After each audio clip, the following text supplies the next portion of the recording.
Hello friends, we are live now. एक और फिर से आप सभी का स्वागत है फ्रेंड्स हमारे यूट्यूब चैनल गुरुकुल सफ़र में। तो आज हम लोग बिहार पुलिस का जो प्रैक्टिस सेट यानी कि मॉडल सेट 7 का प्रैक्टिस करने वाले हैं। आप लोग थंबनेल समझकर देखकर समझ ही गए होगा फ्रेंड्स कि किनका आज हम लोग सेट का सोल्यूशन करने वाले हैं। तो ये आपका गौरव सर का जो बुक निकला है उसका आज हम लोग 7 प्रैक्टिस सेट का सोल्यूशन करने वाले हैं। तो जितने भी लोग इसका पीडीएफ चाहिए फ्रेंड्स, तो आप लोग डिस्क्रिप्शन बॉक्स में व्हाट्सएप ग्रुप का लिंक दिया हुआ है, वहाँ से जाकर आप लोग व्हाट्सएप ग्रुप ज्वाइन कर लीजिएगा। वहाँ पे आप लोग को व्हाट्सएप यानी कि पीडीएफ प्रोवाइड करवा दिया जाएगा। ठीक है, तो चलिए आज का सेशन को स्टार्ट करते हैं फ्रेंड्स।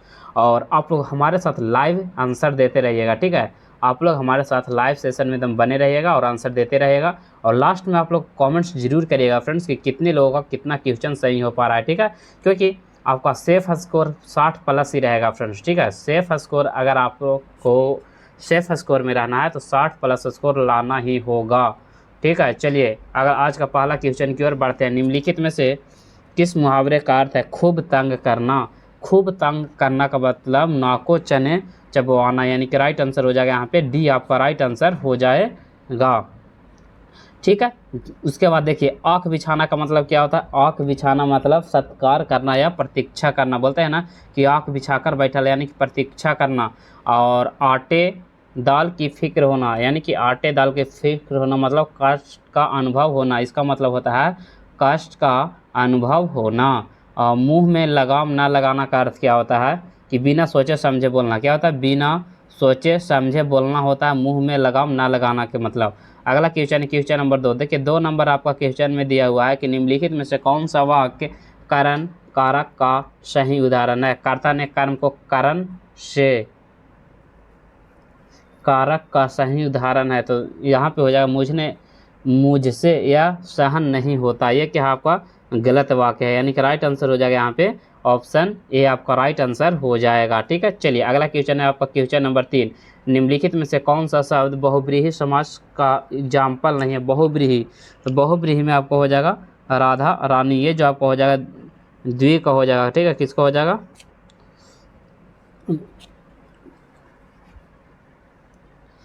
नेक्स्ट है क्वेश्चन नंबर 4। निम्नलिखित में से त्रुटि रहित वाक्य का चयन करें, यानी कि कौन सा गलत दिया हुआ है? जैसे कि दिया हुआ है कि मध्यकालीन युग में कलाओं की बहुत उन्नति हुई, बिल्कुल राइट आंसर हो जाएगा। मुझे कानपुर जाना है, मुझे कानपुर जाना है, ये भी सही दिया हुआ है। समर रोज गाने का रियाज करता है, समर रोज गाने का रियाज करता है, यह क्या है आपका गलत दिया हुआ है, यानी कि राइट आंसर यहाँ पे हो जाएगा ऑप्शन सी आपका राइट आंसर हो जाएगा। नेक्स्ट क्वेश्चन है क्वेश्चन नंबर 4। निम्नलिखित में से कौन सा शब्द ओझल का पर्यायवाची है? ओझल मतलब क्या होता है? ओझल का पर्यायवाची हो जाएगा कल्पातन। क्या हो जाएगा? कल्पानत, कल्पानत का यानी कि कल्पना करना, यानी कि राइट आंसर हो जाएगा यहाँ पे ऑप्शन ए आपका राइट आंसर हो जाएगा। नेक्स्ट क्वेश्चन की ओर बढ़ते हैं क्वेश्चन नंबर 6।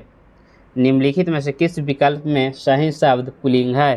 पुल्लिंग का सही शब्द इसमें से क्या होगा? तो देखिए कंठ, ओठ और दांत, ये जो है आपका तीनों पुल्लिंग है, यानी कि राइट आंसर हो जाएगा यहाँ पे डी आपका राइट आंसर हो जाएगा। अगला क्वेश्चन है क्वेश्चन नंबर, देखिए निम्नलिखित में से तत्सम शब्द कौन सा है? ऑप्शन दिया हुआ है नमक, लौंग, लवण, बारात। तो तत्सम जो आपको हो जाएगा फ्रेंड्स लवण हो जाएगा। क्या हो जाएगा? लवण जो आपको हो जाएगा तत्सम शब्द हो जाएगा, यानी कि राइट आंसर जो हो जाएगा यहाँ पे फ्रेंड्स ऑप्शन सी आपका बिल्कुल राइट आंसर हो जाएगा। अगला क्वेश्चन है क्वेश्चन नंबर 8। 8 नंबर क्वेश्चन में दिया हुआ कि निम्नलिखित में से शब्द युग्म धन धना से सही अर्थ भेद का चयन करिए, यानी कि क्या हो जाएगा? तो वो हो जाएगा संपत्ति प्रीतम, राइट आंसर हो जाएगा संपत्ति प्रीतम हो जाएगा। अगला क्वेश्चन है निम्नलिखित में से कौन सा अधि उपसर्ग का प्रयोग कर बनाया जा सकता है? तो आधि का प्रयोग करके अध्यादेश हो जाएगा, आधि अध्यादेश। और अध्यादेश राष्ट्रपति अध्यादेश कितना अनुच्छेद के अंतर्गत जारी करता है? तो 123। और राज्यपाल 213। याद रखिएगा फ्रेंड्स, राष्ट्रपति अध्यादेश जारी करता है 113, प्रधान यानी कि राज्यपाल जो करता है 213।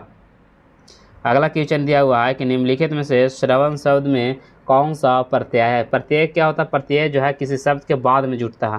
तो श्रवण अन क्या है? श्रवण अन हो जाएगा। क्या हो जाएगा आपका? अन, यानी कि राइट आंसर जो हो जाएगा यहाँ पे ऑप्शन डी आपका राइट आंसर हो जाएगा। ठीक है फ्रेंड्स, चलिए अगला क्वेश्चन की ओर बढ़ते हैं फ्रेंड्स। इंग्लिश का हम लोग को लास्ट में देखेंगे। ठीक है, इंग्लिश हम लोग लास्ट में देखेंगे। चलिए अगला क्वेश्चन आपका दिया हुआ है कि निम्नलिखित में से किस अनुसूची में विभिन्न उम्मीदवार पदाधिकारियों द्वारा ली जाने वाली शपथ, शपथ कितना में हो जाएगा, तो शपथ जो आपका तीसरा में, कितना में है, 17 जो शपथ जो है आपका तीसरा में है।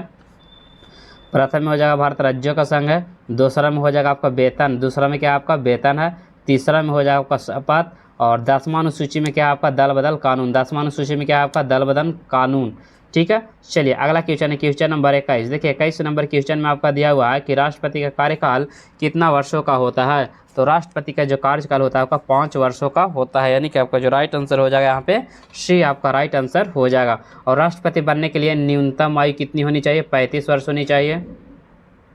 अगला क्वेश्चन दिया हुआ है कि निम्नलिखित में से कौन सी जोड़ी संस्था और संविधान के अनुच्छेद सुमेलित नहीं है, संस्था और संविधान में सुमेलित नहीं है, वो बताना है। ठीक है, तो ये जो हो जाएगा आपका महाधिवक्ता अनुच्छेद 216, ये है आपका क्या है, संस्था और संविधान से सुमेलित नहीं है। तो राइट आंसर जो हो जाएगा यहाँ पे ऑप्शन डी आपका राइट आंसर हो जाएगा।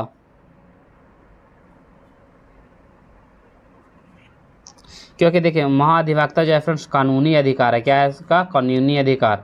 ठीक है, चलिए अगला क्वेश्चन आपका क्वेश्चन नंबर 23। मंत्रिपरिषद का विघटन कब होता है, मंत्रिपरिषद का जो विघटन है वो कब होता है, तो किसके द्वारा होता है, तो प्रधानमंत्री के इस्तीफे देने पर या मृत्यु जब हो जाता है तो मंत्रिपरिषद का विघटन हो जाता है, यानी कि आपका जो राइट आंसर हो जाएगा यहाँ पे ऑप्शन बी आपका बिल्कुल राइट आंसर हो जाएगा। नेक्स्ट क्वेश्चन है क्वेश्चन नंबर 24। भारत के वर्तमान में सड़क परिवहन एवं राजमार्ग मंत्री कौन है, नितिन गडकरी। कौन हो जाएगा आपका, नितिन गडकरी, यानी कि राइट आंसर क्या हो जाएगा आपका ऑप्शन बी आपका राइट आंसर हो जाएगा। नेक्स्ट क्वेश्चन की ओर बढ़ता है, क्वेश्चन नंबर 25 में दिया हुआ है कि भारत में वित्तीय किस दिनांक के मध्य चलता है, वित्तीय वर्ष जो आपका होता है 1 अप्रैल से 31 मार्च को लिया जाता है, यानी कि आपका जो राइट आंसर हो जाएगा यहाँ पे ऑप्शन ए आपका बिल्कुल राइट आंसर हो जाएगा। नेक्स्ट क्वेश्चन है आपका क्वेश्चन नंबर 26। भारत में कौन सी पंचवर्षीय योजना हैरोल्ड डोमर मॉडल पर आधारित है। देखिए पंचवर्षीय योजना हैरोल्ड डोमर मॉडल, तो ये आपका हो जाएगा जो कि कौन सा हो जाएगा, पहला हो जाएगा, क्या होगा, पहला जो आपका हो जाएगा हैरोल्ड मॉडल पर आधारित है। दूसरा आप लोग बताइएगा, दूसरा जो हो जाएगा महलनोबिस, दूसरा जो आपका हो जाएगा फ्रेंड्स महलनोबिस पर हो जाएगा। दूसरा कौन सा पंचवर्षीय योजना, तो महलनोबिस, पहला हो जाएगा हैरोल्ड मॉडल। और पहला कब से कब तक चला था, 51 से लेकर 56 तक, दूसरा चला था 56 से लेकर 61 तक। ठीक है, चलिए अगला क्वेश्चन आपका क्वेश्चन नंबर 27। भारत में आयात और निर्यात की जाने वाली वस्तुओं पर लगाए जाने वाले कर को क्या कहते हैं, तो उसे सीमा शुल्क कहते हैं, यानी कि सीमा शुल्क कहते हैं, यानी कि राइट आंसर हो जाएगा यहाँ पे ऑप्शन डी आपका राइट आंसर हो जाएगा, जिसे क्या कहा जाता है, कस्टम ड्यूटी भी कहा जाता है इंग्लिश में। नेक्स्ट क्वेश्चन की ओर बढ़ते हैं फ्रेंड्स। निम्नलिखित में से कौन भारत का पहला कागज रहित बजट पेपरलेस बजट है, यानी कि जो भारत में कागज रहित बजट कब पेश किया गया था, वो जो किया गया था आपका केंद्रीय बजट में किया गया था 2021-22 में। कब किया गया था, 21-22 में आपका किया गया था। बहुत ही इंपॉर्टेंट क्वेश्चन है आपके एग्जाम के लिए, एकदम भी आए, नोट कर लीजिएगा। ठीक है, भारतीय रिजर्व बैंक का राष्ट्रीयकरण कब हुआ था, तो 1 जनवरी की 1 अप्रैल, तो 1 अप्रैल 1949 ईस्वी को कब किया गया था, 1 जनवरी 1949 ईस्वी। क्या हो जाएगा, आरबीआई का स्थापना जो किया गया था, राष्ट्रीयकरण 1 जनवरी 1949 ईस्वी को किया गया था, 1 जनवरी 1949 ईस्वी को किया गया था। नेक्स्ट क्वेश्चन है क्वेश्चन नंबर 30। निम्नलिखित में से मानव शरीर का सबसे कठोर भाग क्या होता है, तो सबसे कठोर जो आपका होता है इनेमल का होता है, यानी कि राइट आंसर जो हो जाएगा यहाँ पे ऑप्शन बी आपका राइट आंसर हो जाएगा। पायरिया रोग संबंधित है, पायरिया जो कहाँ होता है, लीवर में होता है कि आँख में होता है कि त्वचा में होता है, तो पायरिया जो होता है आपका दांत में होता है। ठीक है, यानी कि राइट आंसर जो हो जाएगा यहाँ पे ऑप्शन ए आपका राइट आंसर हो जाएगा। नेक्स्ट क्वेश्चन है क्वेश्चन नंबर 32। शैवाल को पादप जगत के किस वर्ग में रखा जाता है, शैवाल को जो रखते हैं फ्रेंड्स थैलोफाइटा में रखते हैं कि बायोफाइटा में, तो इसे जो रखते हैं शैवाल को थैलोफाइटा, यानी कि थैलो मतलब झोला याद रखिएगा, थैलोफाइटा में रखते हैं हम लोग शैवाल को, यानी कि राइट आंसर हो जाएगा यहाँ पे ऑप्शन डी आपका राइट आंसर हो जाएगा। अगला क्वेश्चन है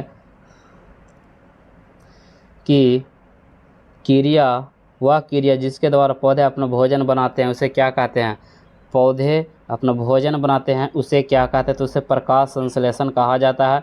अगला क्वेश्चन है कि निम्नलिखित में से फ्लोएम उत्तक का एक घटक, फ्लोएम का एक उत्तक कौन सा है? तो ये जो आपका हो जाएगा रीढ़ उत्तक दिया हुआ है, सह कोशिका चालनी नलिका, यानी कि राइट आंसर हो जाएगा यहाँ पे बी और सी, यानी कि सह कोशिका और चालनी नलिका आपका राइट आंसर यहाँ पे हो जाएगा। नेक्स्ट क्वेश्चन की ओर बढ़ते हैं, क्वेश्चन नंबर 35। जिम्नोस्पर्म का उदाहरण क्या है? चलिए जिम्नोस्पर्म का एग्जाम्पल बताना है। ऑप्शन दिया हुआ साइकस, कारा, फ्लूनेरिया, पॉलीटाइकम्स। तो ये जिम्नोस्पर्म का जो आपका एग्जाम्पल हो जाएगा। जिम्नोस्पर्म कहते किसको है? यानी कि ऐसे पौधे को कहते हैं जिसमें बीज नग्न होता है, यानी कि जिम्नोस्पर्म में क्या होता है, बीज नहीं होता है, ठीक है। और एंजियोस्पर्म में जिसमें बीज होता है उसे एंजियोस्पर्म कहते हैं, जिसमें बीज नहीं होता है उसे क्या कहते हैं, जिम्नोस्पर्म। तो यहाँ पे आपका जो राइट आंसर हो जाएगा साइकस। क्या हो जाएगा आपका? साइकस, जिसमें बीज नहीं पाया जाता है। अगला क्वेश्चन है, बायोफाइटस और टेरिडोफाइटस में नर युग्मक का परिवहन किसके द्वारा होता है? तो नर का जो परिवहन होता है आपका जल के द्वारा होता है, यानी कि आपका जो राइट आंसर हो जाएगा यहाँ पे ऑप्शन बी, ए बी आपका राइट आंसर हो जाएगा। अगला क्वेश्चन है, मरकरी में विषाक्तता होने का कारण क्या? मरकरी से क्या होता है? मिनी माता। मरकरी किससे होता है? मरकरी से क्या होता है? कौन सा रोग? तो मिनी माता रोग आपका होता है। अगला क्वेश्चन है, क्वेश्चन नंबर 38। 3 प्रतिरोध क्रम से 2 ओम, 3 ओम और 4 ओम का श्रेणी क्रम में संयोजित किया जाता है। देखिए श्रेणी क्रम कहेगा ना तो डायरेक्ट जोड़ देंगे, तो 3 2 5 5 और 4 9। श्रेणी क्रम कहेगा तो 9 ओम हो जाएगा, और समांतर क्रम कहेगा तो ऐसे होता है 1/2, 1/3, 1/4 करके एलसीएम लेकर जो आंसर आएगा उसको प्लाट करके बोल देंगे, ठीक है। चलिए अगला क्वेश्चन है, क्वेश्चन नंबर 39। अवेश का एस मात्रक क्या होता था? अवेश का जो एस मात्रक होता है आपका कूलाम होता है, ठीक है। अवेश का क्या होता है आपका? कूलाम होता है, यानी कि आपका जो राइट आंसर हो जाएगा यहाँ पे ऑप्शन ए आपका राइट आंसर हो जाएगा। विद्युत धारा किससे मापा जाता है? अमीटर से मापा जाता है। डेंटल मिरर किसका प्रयोग किया जाता है? डेंटल मिरर में हम लोग जो यूज करते हैं अवतल दर्पण का यूज करते हैं। अगला क्वेश्चन है, क्वेश्चन नंबर 42। ऊष्मा स्थानांतरण के लिए सबसे अच्छा चालक कौन सा होता है? ऊष्मा को स्थानांतरण करने के लिए सबसे अच्छा जो चालक हो जाएगा फ्रेंड्स वो हो जाएगा आपका धातु होता है। क्या होता है आपका? धातु होता है, यानी कि आपका जो राइट आंसर हो जाएगा यहाँ पे ऑप्शन सी आपका बिल्कुल राइट आंसर हो जाएगा। नेक्स्ट क्वेश्चन की ओर बढ़ते हैं, क्वेश्चन नंबर 43। निम्नलिखित में से कौन सा बल सदैव आकर्षित करता है? तो हमेशा कौन सा बल जो आकर्षित करते रहता है तो हो जाएगा आपका गुरुत्वाकर्षण बल, यानी कि राइट आंसर हो जाएगा यहाँ पे फ्रेंड्स ऑप्शन बी। जितने भी लोग बी के साथ जा रहे हैं उनका बिल्कुल राइट आंसर हो जाएगा, ठीक है। चलिए अगला क्वेश्चन है, क्वेश्चन नंबर 44। ध्वनि तरंगे कैसे होती है? तो ध्वनि तरंगे जो होती है आपका अनुदैर्घ्य तरंग होती है। कैसा होती है? अनुदैर्घ्य तरंग, यानी कि राइट आंसर हो जाएगा यहाँ पे ऑप्शन सी आपका राइट आंसर हो जाएगा। नेक्स्ट निम्नलिखित में से कौन सा तत्व रासायनिक प्रतीक Fe है? तो ये आपका हो जाएगा आयरन का। आयरन का परमाणु संख्या कितना होता है? 26 होता है, जो कि क्या है? एक धातु है। नेक्स्ट है, MgOH का रासायनिक नाम क्या होगा? तो ये जो आपका हो जाएगा मैग्नीशियम हाइड्रा ऑक्साइड, यानी कि राइट आंसर जो हो जाएगा यहाँ पे फ्रेंड्स ऑप्शन बी आपका राइट आंसर हो जाएगा। मैग्नीशियम हाइड्रा ऑक्साइड आपका बिल्कुल राइट आंसर हो जाएगा। चलिए अगला क्वेश्चन की ओर बढ़ते हैं, क्वेश्चन नंबर 47 नंबर क्वेश्चन में आप लोग बताएगा कि जब परमाणु में न्यूट्रॉन की संख्या किसके बराबर होती है? न्यूट्रॉन की संख्या किसके बराबर होती है इससे बताना है। न्यूट्रॉन की संख्या किसके बराबर होती है? देखिए यानी कि परमाणु द्रव्यमान बराबर क्या होता है? यानी कि परमाणु द्रव्यमान जेड बराबर जो यानी कि न्यूट्रॉन प्लस इलेक्ट्रॉन। तो यहाँ पे परमाणु न्यूट्रॉन बोला है ना, तो यहाँ पे जो आपका राइट आंसर हो जाएगा न्यूट्रॉन पूछा है तो ए माइनस जेड होगा। क्या हो जाएगा? ए माइनस जेड आपका बिल्कुल राइट आंसर हो जाएगा, जो कि ऑप्शन ए आपका बिल्कुल राइट आंसर हो जाएगा, ठीक है। क्या हो जाएगा? ए माइनस जेड आपका बिल्कुल राइट आंसर हो जाएगा। अगला क्वेश्चन की ओर बढ़ते हैं, क्वेश्चन नंबर 48। आवर्त सारणी के किस तत्व का नाम एक ग्रह के नाम पर रखा गया है? यूरेनियम दिया हुआ है, प्लूटोनियम दिया हुआ है, पोलोनियम दिया हुआ है, सेंटिनियम। तो यहाँ पे आपका जो हो जाएगा प्लूटोनियम हो जाएगा। आवर्त सारणी में किस तत्व का नाम एक ग्रह के नाम पर है? तो आपको हो जाएगा प्लूटोनियम, ठीक है। चलिए अगला क्वेश्चन है, क्वेश्चन नंबर 49। क्लोरीन के समस्थानिक में न्यूट्रॉन की संख्या में कितना अंतर होता है? तो देखिए क्लोरीन के समस्थानिक Cl 35 होता है और Cl कितना होता है आपका 40 होता है, ठीक है। सॉरी 35 और 37 होता है, ठीक है। तो 35 और 37 होता है, तो वहाँ पे आपका जो राइट आंसर हो जाएगा यहाँ पे ऑप्शन ए आपका राइट आंसर हो जाएगा। देखिए क्लोरीन के दो समस्थानिक होते हैं, एक क्लोरीन 35 और एक क्लोरीन 37, यानी कि द्रव्यमान एक का 35 होता है, एक का द्रव्यमान 37 होता है। तो 35 और 37 में से कितना का अंतर है, 2 का अंतर है, तो यानी उनमें न्यूट्रॉन की जो संख्या में जो अंतर हो जाएगा 2 का अंतर हो जाएगा, यानी कि आपका जो राइट आंसर हो जाएगा यहाँ पे ऑप्शन ए आपका राइट आंसर हो जाएगा। नेक्स्ट क्वेश्चन है, निम्नलिखित में बहुपरमाणविक स्पीसीज कौन सा है? बहुपरमाणविक, तो आपको हो जाएगा एथेन। क्या हो जाएगा? एथेन बहुपरमाणविक हो जाएगा, जो कि ऑप्शन ए आपका राइट आंसर हो जाएगा। ठीक है, नेक्स्ट क्वेश्चन की ओर बढ़ते हैं। क्वेश्चन नंबर 51, पानी में उपस्थित रोगाणुओं की संख्या का मापन किस प्रक्रिया द्वारा किया जाता है? यानी कि जो पानी में रोगाणु रहता है उसको किस प्रक्रिया द्वारा मापते हैं? तो उसको जो मापा जाता है बायोलॉजिकल ऑक्सीजन डिमांड, यानी कि जिसे बीओडी कहा जाता है, यानी कि राइट आंसर जो हो जाएगा यहाँ पे ए आपका राइट आंसर हो जाएगा। ठीक है, क्या कहते हैं उसे? Biological oxygen demand. हड़प्पा कालीन लोगों को अस्त्र शस्त्र किसके बनाए जाते थे? हड़प्पा कालीन अस्त्र शस्त्र जो था आपका वो किसके बनाए जाते थे? तो ऑप्शन दिया हुआ पत्थर का, कांस्य का, ताम्र का या सभी का। तो इसमें जो आपका राइट आंसर हो जाएगा सभी का रहता था, यानी कि राइट आंसर हो जाएगा यहाँ पे डी आपका राइट आंसर हो जाएगा। नेक्स्ट क्वेश्चन है क्वेश्चन नंबर 53, असिकनी निम्नलिखित में से किस नदी का प्राचीन नाम है? असिकनी, असिकनी जो हो जाएगा किसका प्राचीन नाम हो जाएगा? तो असिकनी जो हो जाएगा आपका चिनाब नदी का हो जाएगा। किसका हो जाएगा? चिनाब का। सतलज का प्राचीन नाम क्या हो जाएगा? सतलज का सतुद्री, रावी का पुरुषनी, रावी का क्या होता है आपका? पुरुषनी होता है, रावी का क्या हो जाएगा आपका? पुरुषनी। चिनाब, चिनाब का क्या होता है? चिनाब का असिकनी, चिनाब का क्या होता है? असिकनी। झेलम, बितिस्ता, झेलम का क्या होता है? बितिस्ता होता है। सिंध का सिंधु होता है। कुरम, कुरम नदी का प्राचीन नाम कुमू, गोमल का गोमती, काबुल का कुम्भरा, सोहन का सुमोसा, स्वात का सुवास्तु, व्यास का विपाशा, गंडक का सदानीरा। ठीक है, चलिए अगला बताइएगा क्वेश्चन नंबर 54, त्राइन का प्रथम युद्ध कब लड़ा गया था? तो त्राइन का जो प्रथम युद्ध है 1191 ईस्वी में लड़ा गया था। त्राइन का प्रथम 1191 में लड़ा गया था, दूसरा आपका 93 में लड़ा गया था। ठीक है, त्राइन का जो प्रथम युद्ध था किसके किसके बीच लड़ा गया था? तो मोहम्मद गौरी और पृथ्वीराज चौहान के बीच लड़ा गया था। किसके किसके बीच? मोहम्मद गौरी और पृथ्वीराज चौहान के नेतृत्व में लड़ा गया था।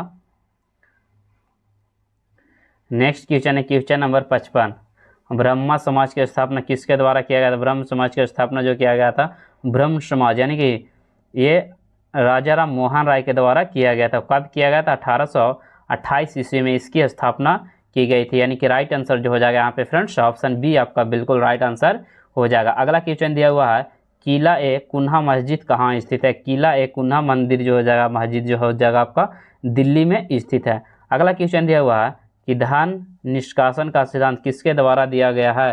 तो धन का निष्कासन का जो सिद्धांत दिया गया है आपका फ्रेंड्स वो दिया गया आपका दादा भाई नौरोजी के द्वारा दिया गया था, यानी कि राइट आंसर हो जाएगा यहाँ पे फ्रेंड्स ऑप्शन ए आपका राइट आंसर हो जाएगा। जिसने दादा भाई नौरोजी ने बताएगा सबसे पहली बार कांग्रेस के अध्यक्षता कब किए थे? तो दूसरा कांग्रेस का अधिवेशन वाला किए थे अध्यक्ष था, जो कि 86 में हुआ था, उसका किए थे। ठीक है, चलिए अगला क्वेश्चन बताया क्वेश्चन नंबर 58, व्यापकगत सिद्धांत की शुरुआत किसके द्वारा किया गया था?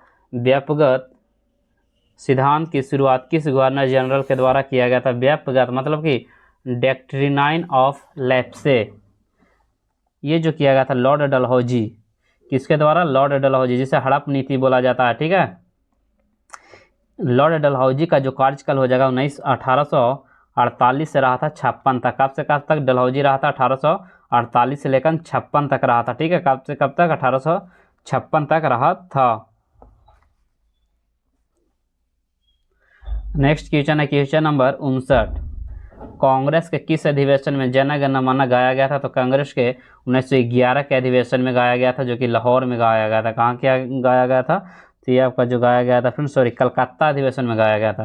कांग्रेस के किस अधिवेशन में गाया गया था? तो आपका कांग्रेस के कलकत्ता अधिवेशन में गाया गया था, जो कि कहाँ गाया गया था फ्रेंड्स? तो ये जो गाया गया था आपका कलकत्ता में गाया गया था।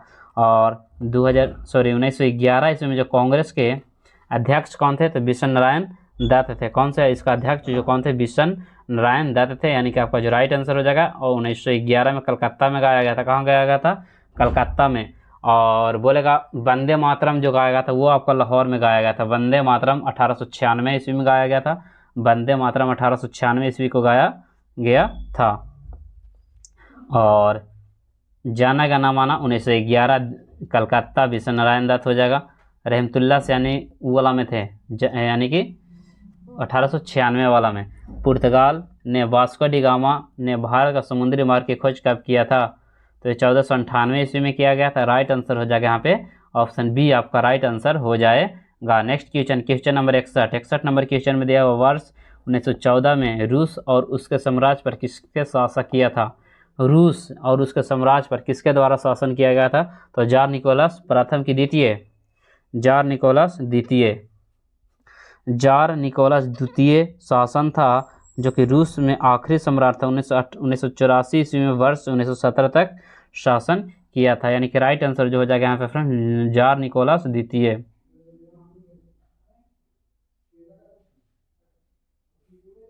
संयुक्त राष्ट्र के प्रमुख अंग कितने होते हैं? संयुक्त राष्ट्र के जो प्रमुख अंग होते हैं फ्रेंड्स वो आपका 6 गो होते हैं। यूएन में कितने प्रमुख अंग होते हैं? वो आपका 6 होते हैं। 6 कौन कौन होते हैं? तो महासभा, सुरक्षा परिषद, आर्थिक एवं सामाजिक परिषद, न्याय परिषद, अंतर्राष्ट्रीय न्यायालय और सचिवालय, इतना आपका होता है। ठीक है, अगला बताएगा गगन नारंग ने किस ओलंपिक के कांस्य पदक जीता था? गगन नारंग जो जीता था आपका लंदन 2012 में जीता था, यानी कि राइट आंसर हो जाएगा ऑप्शन ए हो जाएगा। नेक्स्ट राष्ट्रीय चिकित्सा दिवस हर वर्ष किस दिन को आयोजित किया जाता है? चिकित्सा दिवस, तो ये जो आपका हो जाएगा 1 जुलाई, डॉक्टर्स डे मनाया जाता है आपका 1 जुलाई को मनाया जाता है, यानी कि राइट आंसर हो जाएगा यहाँ पे फ्रेंड्स ऑप्शन डी आपका राइट आंसर हो जाएगा। और 29 अगस्त को क्या मनाया जाता है? राष्ट्रीय खेल दिवस।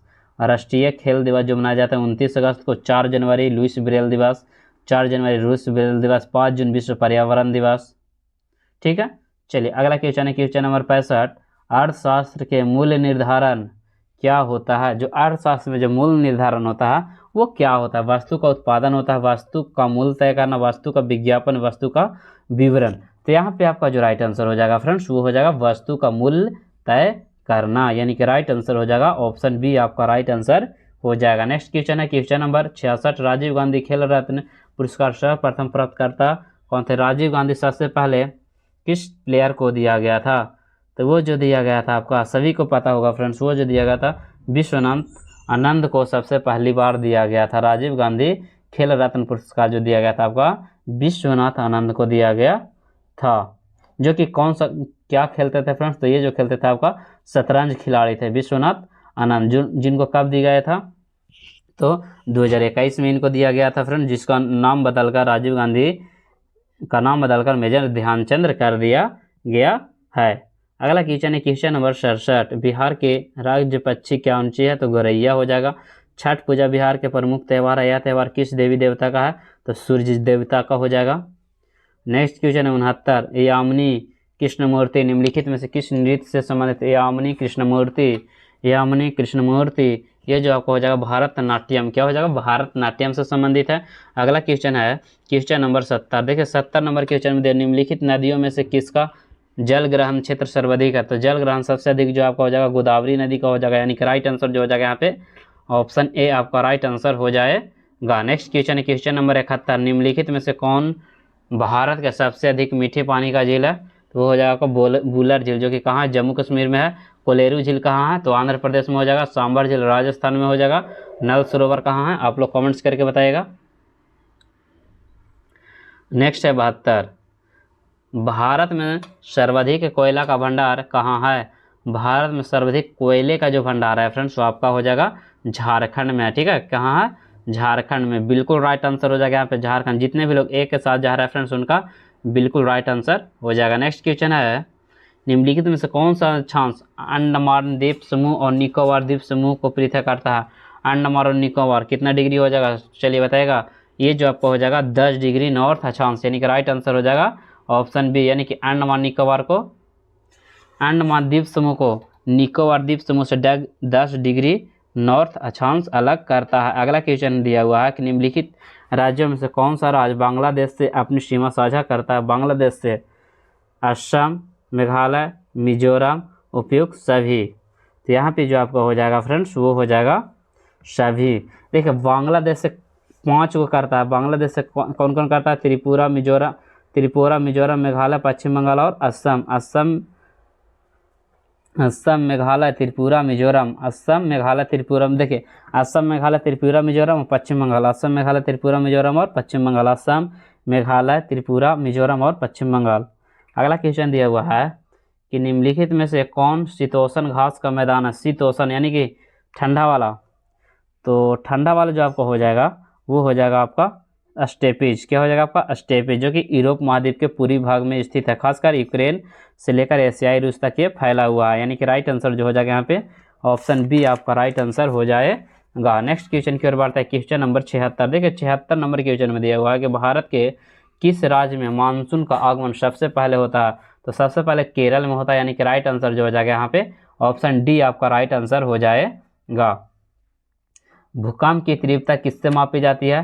तो रिएक्टर पैमाना से मापी जाती है, यानी कि राइट आंसर जो हो जाएगा यहाँ पे ऑप्शन सी आपका राइट आंसर हो जाएगा। नेक्स्ट क्वेश्चन की ओर बढ़ते हैं, क्वेश्चन नंबर 78।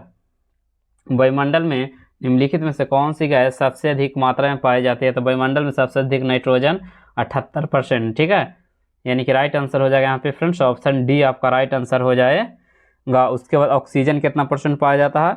ऑक्सीजन 20% पाया जाता है, आर्गन 0.93%, कार्बन डाइऑक्साइड 0.03%, ठीक है। सबसे अधिक नाइट्रोजन, फिर ऑक्सीजन, फिर आर्गन, याद रखेगा, पूछेगा सबसे अधिक तो नाइट्रोजन, फिर ऑक्सीजन, उसके बाद आर्गन।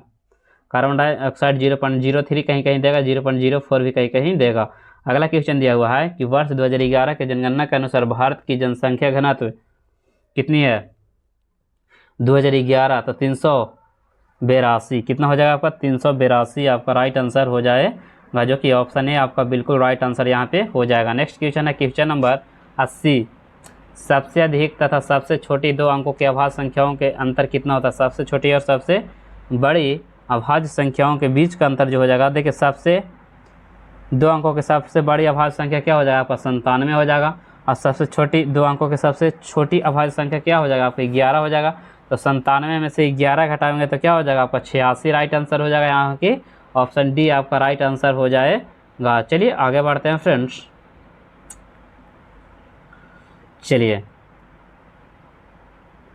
बताइएगा 91 नंबर में बिहार छात्र सम्मेलन का पहला अधिवेशन कब हुआ था? बिहार छात्र सम्मेलन का पहला अधिवेशन जो आपका किया गया था, ये जो किया गया था आपका 1908 ईस्वी में बिहार छात्र सम्मेलन की जो स्थापना किया गया था पहली बार, अधिवेशन जो किया गया था 1908 ईस्वी में किया गया था। इसका स्थापना 1906 ईस्वी में डॉक्टर राजेंद्र प्रसाद के द्वारा किया गया था। 97वां ऑस्कर पुरस्कार में सर्वश्रेष्ठ फिल्म का ऑस्कर पुरस्कार किसके द्वारा जीता गया? तो ये जो जीता गया था आपका अनोरा। चैंपियन ट्रॉफी 2025 किस देश ने जीता है? चैंपियन ट्रॉफी 2025 जो जीता है आपका अपना भारत। कौन जीता है चैंपियन ट्रॉफी? भारत जीता है फ्रेंड्स। किसको हराकर जीता है? तो ये जो जीता है आपका साउथ अफ्रीका को हराकर जीता है, यानी कि आपका जो राइट आंसर हो जाएगा यहाँ पे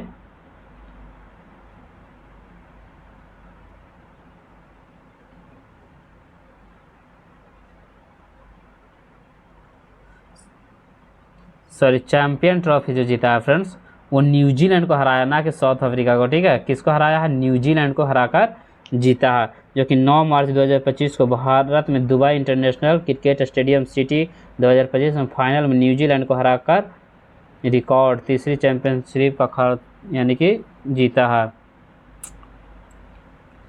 संयुक्त राष्ट्र महासभा में अंतर्राष्ट्रीय आशा दिवस कब मनाने की घोषणा की गई है? तो आशा दिवस जो मनाएगा आपका 12 जुलाई को मलाला यूसुफ दिवस, इस तिथि को मनाया जाता है। अगला है 95।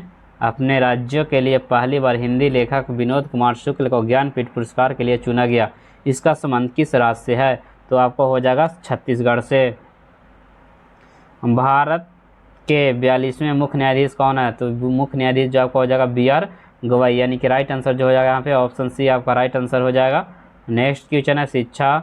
केंद्रीय शिक्षा मंत्रालय ने राष्ट्रीय शिक्षक पुरस्कार 2024 के लिए बिहार के किन 2 क्षेत्रों का चयन किया है? तो वो जो किया है आपका सिकंदर कुमार सुमन और डॉक्टर मीना कुमारी को किया है, यानी कि राइट आंसर जो हो जाएगा यहाँ पे ऑप्शन ए आपका राइट आंसर हो जाएगा। नेक्स्ट है क्वेश्चन नंबर 98। हाल ही में बिहार के मुख्यमंत्री नवाज शरीफ ने मखदूम शाह, कमालुद्दीन, अहमा, अंगोरी, मनेरी का सिर्फ शामिल है। तो वो जो आपका हो जाएगा फ्रेंड्स वो हो जाएगा 756वां, यानी कि राइट आंसर हो जाएगा यहाँ पे ऑप्शन सी आपका राइट आंसर हो जाएगा। प्रधानमंत्री नरेंद्र मोदी पहले बेप्स शिखर सम्मेलन 2025 का शुभारंभ कहाँ करेंगे? तो ये जो करेंगे आपका मुंबई में करेंगे। नेक्स्ट क्वेश्चन है, आधिकारिक तौर पर भारत का पहला भिखारी मुक्त शहर कौन सा? पहला भिखारी मुक्त शहर, भिखारी नहीं रहेगा इंदौर में, यानी कि राइट आंसर हो जाएगा यहाँ पे ऑप्शन ए आपका राइट आंसर हो जाएगा। तो चलिए फ्रेंड्स आज इतना ही रहने देते हैं और आप लोग कमेंट जरूर करिएगा कि आप लोग को कितना क्वेश्चन सही हो पा रहा है, ठीक है। तो चलिए सभी एक और जो कमेंट जरूर करिएगा। आज इतना ही रहने देते हैं, अगला वीडियो आप लोग को अगला वीडियो में अपलोड कर दिया जाएगा।